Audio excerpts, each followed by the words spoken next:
I found just a small little opening in this buckbrush. Barely enough room to get this boat back in here. There's heavy duckweed on this water. All three of these yo-yos right here in a row got fish on them. I may have to get on this inside. If I can get inside this buckbrush where all this duckweed's on the top of the water. Three yo-yos in a row. There's one.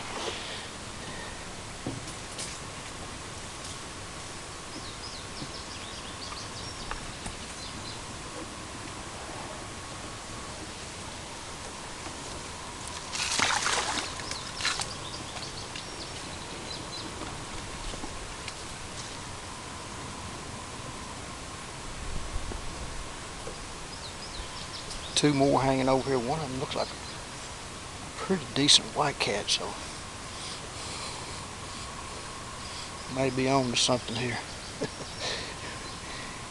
Check back later. I got some hooks working now, so still just getting rolling.